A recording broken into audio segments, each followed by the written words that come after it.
ಕಾಲ್ತುಳಿತದಲ್ಲಿ ಗಾಯಗೊಂಡವರಿಗೆ DC notice ಕೊಟ್ಟಿದ್ದಾರೆ.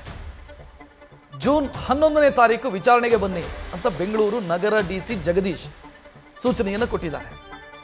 ಬೆಳಗ್ಗೆ 11ರಿಂದ 1 ಗಂಟೆ 30 ನಿಮಿಷದ ಒಳಗಾಗಿ ಬಂದು ನಿಮ್ಮ ಹೇಳಿಕೆಯನ್ನು ದಾಖಲಿಸಿ. ಅಂದರೆ ಮ್ಯಾಜಿಸ್ಟ್ರೇಟ್ ತನಿಖೆಗೆ ಸಂಬಂಧಿಸಿದಂತೆ ಜಿಲ್ಲಾಧಿಕಾರಿಗಳ ನ್ಯಾಯಾಲಯದ ಸಭಾಂಗಣದಲ್ಲಿ ವಿಚಾರಣೆ ನಡೆಯುತ್ತೆ.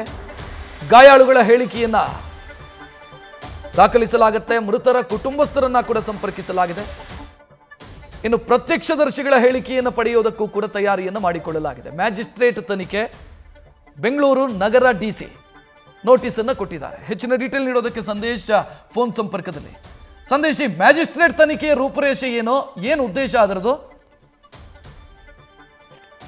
ರಕ್ಷತ್, ಇಲ್ಲಿ ಪ್ರಮುಖವಾಗಿರುವಂತದ್ದು ಮ್ಯಾಜಿಸ್ಟ್ರೇಟ್ ತನಿಖೆಯಲ್ಲಿ ಈ ಒಂದು ವರದಿಯನ್ನ ಈಗಾಗಲೇ ಏನ್ ಕೇಳಿದ್ದಾರೆ ಆ ವರದಿಯನ್ನ ಸಲ್ಲಿಕೆ ಮಾಡುವಂತ ಕೆಲಸವನ್ನ ಮಾಡಬೇಕಾಗುತ್ತೆ. ಅಂದ್ರೆ ಸರ್ಕಾರಕ್ಕೆ ಅಲ್ಲಿ ಘಟನೆ ಏನಾಯ್ತು, ವೈಫಲ್ಯ ಏನಾಯ್ತು, ಜೊತೆಗೆ ಇಲ್ಲಿ ಆರೋಪಗಳು ಏನಿದೆ, ಅಂದ್ರೆ ಯಾರ ಮೇಲೆ ಆರೋಪಗಳಿದೆ ಅನ್ನೋದಕ್ಕೆ ಸಂಬಂಧಪಟ್ಟಂತೆ ಮಾಹಿತಿಯನ್ನ ಕೇಳಲಾಗಿದೆ. ಹಾಗಾಗಿ 15 ದಿನದ ಒಳಗೆ ಸರ್ಕಾರಕ್ಕೆ ಅಥವಾ ಸರ್ಕಾರ ಒಂದು ಸೂಚನೆಯನ್ನ ಕೊಟ್ಟಿತ್ತು ವರದಿಯನ್ನ ನೀಡಿ ಅಂತ. ಹೀಗಾಗಿ ಜಿಲ್ಲಾಧಿಕಾರಿ ಜಗದೀಶ್ ಜಿ ಅವರ ನೇತೃತ್ವದಲ್ಲಿ ನಡೀತಿರುವಂತಹ ಮ್ಯಾಜಿಸ್ಟ್ರೇಟ್ ತನಿಖೆ ಇದು. ಹಾಗಾಗಿ ಜೂನ್ 11ನೇ ತಾರೀಕು, ಈಗ ಸದ್ಯ ತನಿಖೆಯ ಒಂದು ಭಾಗವಾಗಿ ಜೂನ್ 11ನೇ ತಾರೀಕು ಗಾಯಾಳುಗಳಿಗೆ ಹಾಗೆ ಅಲ್ಲಿದ್ದಂತ ಪ್ರತ್ಯಕ್ಷದರ್ಶಿಗಳು, ಅಂದ್ರೆ RCB ಅಭಿಮಾನಿಗಳಾಗಿರ್ಬೋದು ಅಥವಾ ಅಲ್ಲಿದ್ದಂತ ಬೇರೆ ಪ್ರತ್ಯಕ್ಷದರ್ಶಿಗಳಾಗಿರ್ಬೋದು, ಅವರೆಲ್ಲರಿಗೂ ಕೂಡ ನೋಟಿಸ್ ಅನ್ನ ಕೊಡಲಾಗಿದೆ. ಜಿಲ್ಲಾಧಿಕಾರಿಗಳ ನ್ಯಾಯಾಲಯದ ಒಂದು ಸಭಾಂಗಣ ಏನಿದೆ ಅಲ್ಲಿ ಬಂದು ನೀವು ಹೇಳಿಕೆಯನ್ನ ಕೊಡಬೇಕು ಅಂತ ಹೇಳಿ ಈಗ ಸದ್ಯ ಒಂದು ನೋಟಿಸ್ ಅನ್ನ ಸರ್ವ್ ಮಾಡಲಾಗಿದೆ. ಹಾಗಾಗಿ ದುರಂತ ನಡೆದಂತ ದಿನ ಸ್ಥಳದಲ್ಲಿ ನಿಯೋಜಿಸಲಾಗಿದ್ದಂತ ಪೊಲೀಸ್ ಸಿಬ್ಬಂದಿಗಳನ್ನ ಕೂಡ ಮುಂದೆ ವಿಚಾರಣೆಯನ್ನ ಮಾಡ್ತಾರೆ. ಜೊತೆಗೆ ಅಲ್ಲಿದ್ದಂತ ಪೊಲೀಸ್ ಸಿಬ್ಬಂದಿಗಳು ಯಾರು ಅನ್ನೋದಕ್ಕೆ ಸಂಬಂಧಪಟ್ಟಂತೆ, ಜೊತೆಗೆ ಅವತ್ತು ಏನ್ ಮಾಡಿದ್ರು ಅನ್ನೋದಕ್ಕೆ ಸಂಬಂಧಪಟ್ಟಂತೆ ಗಾಯಾಳುಗಳಿಂದ ಜೊತೆಗೆ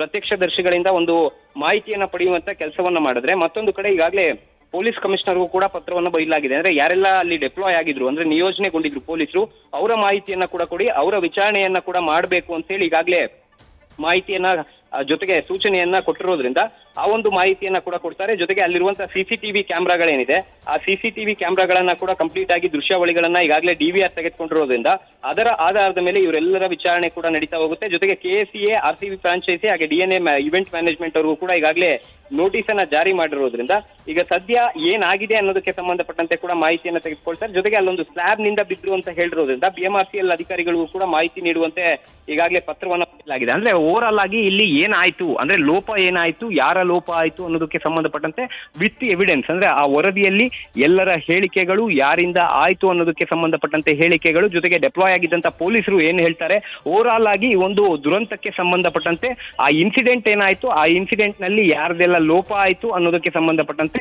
ಮಾಹಿತಿಯನ್ನ ಪಡೆದು ಆ ಮಾಹಿತಿಯನ್ನ, ಆ ಹೇಳಿಕೆಗಳನ್ನ ವರದಿಯಲ್ಲಿ ಮೆನ್ಷನ್ ಮಾಡಿ ಸರ್ಕಾರಕ್ಕೆ ಈಗಾಗಲೇ ಸಲ್ಲಿಕೆಯನ್ನ ಮಾಡಲಿದ್ದಾರೆ. ರಕ್ಷತ್, ಥ್ಯಾಂಕ್ ಯು ಸಂದೇಶ್ ಮಾಹಿತಿಗೆ. ನ್ಯೂಸ್ ಫಸ್ಟ್, ನಿರ್ಭೀತಿಯಿಂದ ನಿಮ್ಮ ಪರವಾಗಿ.